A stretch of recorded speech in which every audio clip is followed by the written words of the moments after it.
pemirsa, di sini saya sudah bersama Bapak Joko yang merupakan Kepala Sekolah SMA 3 Purwokerto dan juga Pak Bangun yang merupakan PJ dari KKO.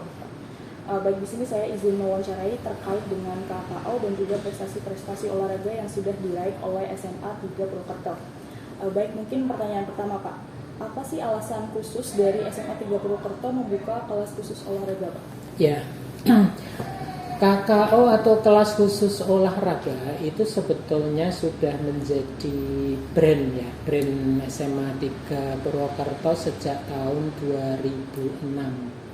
Sejak saat itu SMA 3 Purwokerto masih berada di bawah naungan pemerintah Kabupaten Banyumas.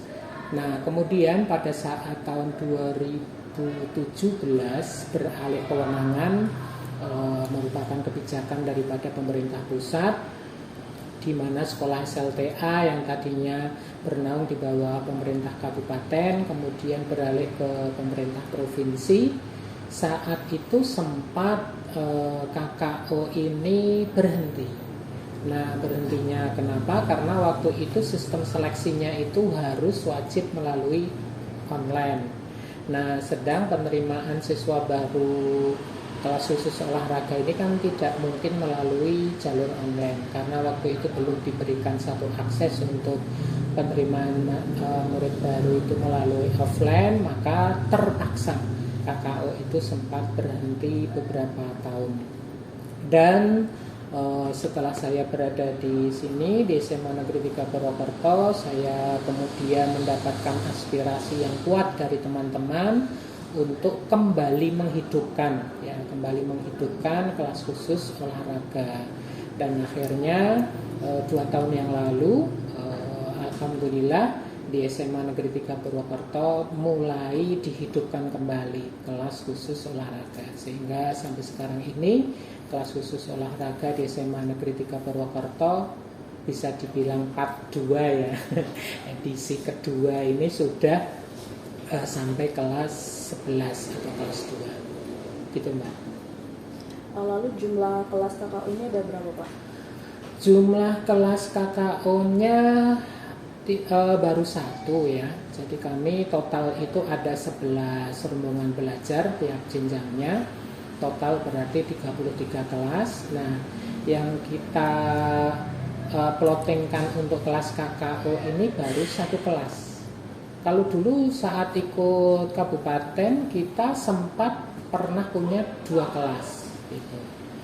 Nah, sekarang memang izinnya ini masih 1 kelas. Jadi dari 11 kelas itu 1 kelas untuk kelas KKO dan 10 kelasnya untuk reguler.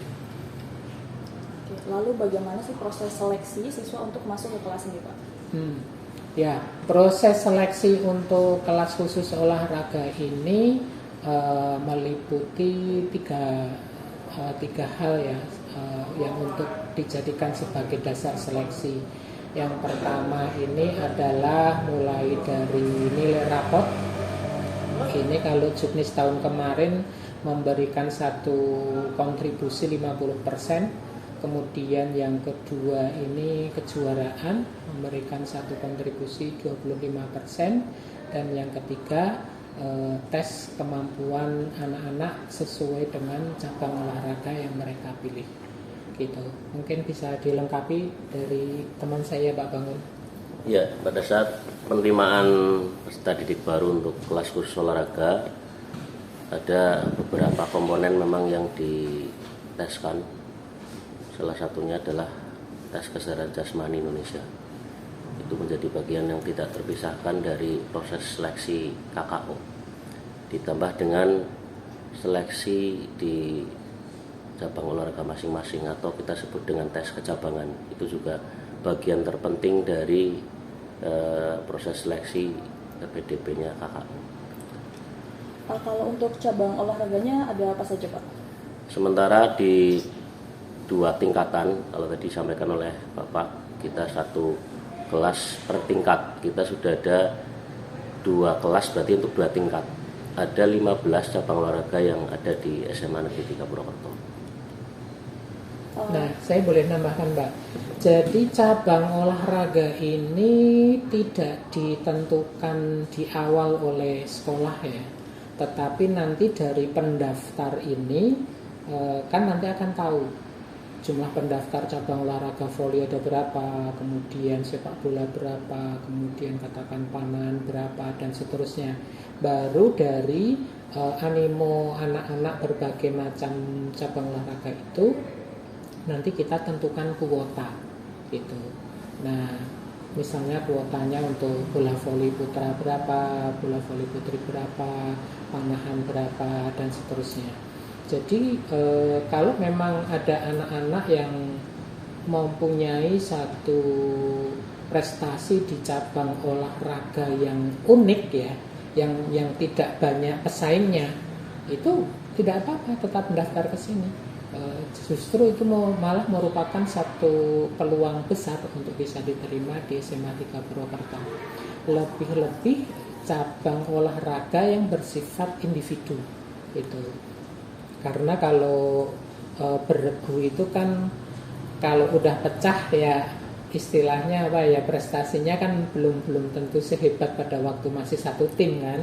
Tetapi kalau cabang olahraga yang sifatnya itu individu, itu mau dimanapun karena itu prestasi individu, itu lebih memungkinkan, lebih mempunyai peluang untuk bisa diterima.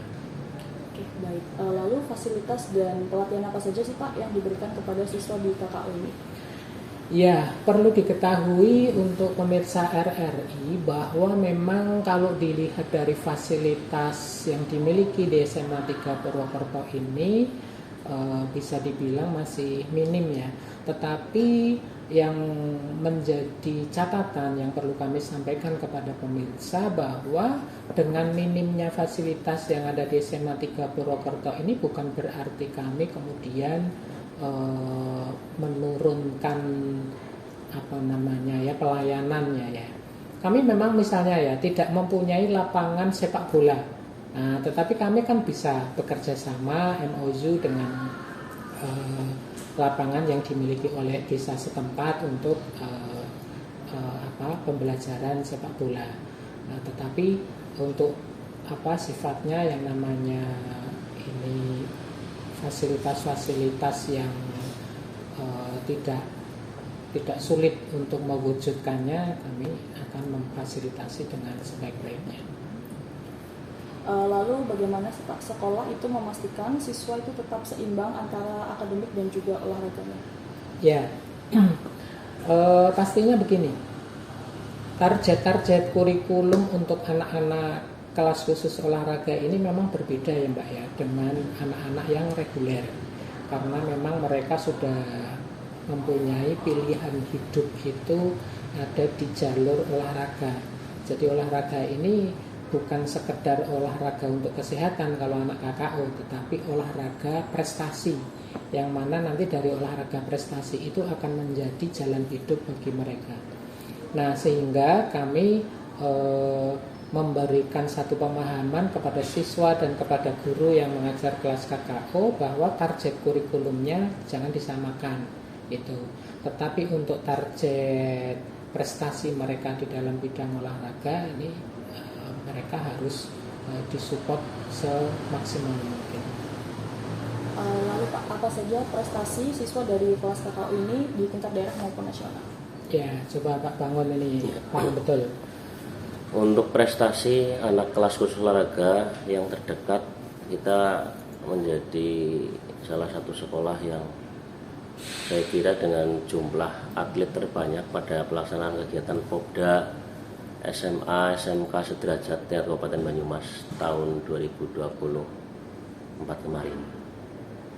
Kemudian dari 18 cabang olahraga yang dicukniskan di Popda tingkat kabupaten, kita ada semua. Tadi saya sampaikan ada 15 cabang olahraga di KKO, tapi 3 cabang olahraga yang lain itu bisa diambilkan dari anak-anak yang memang prestasinya di olahraga tapi di kelas reguler.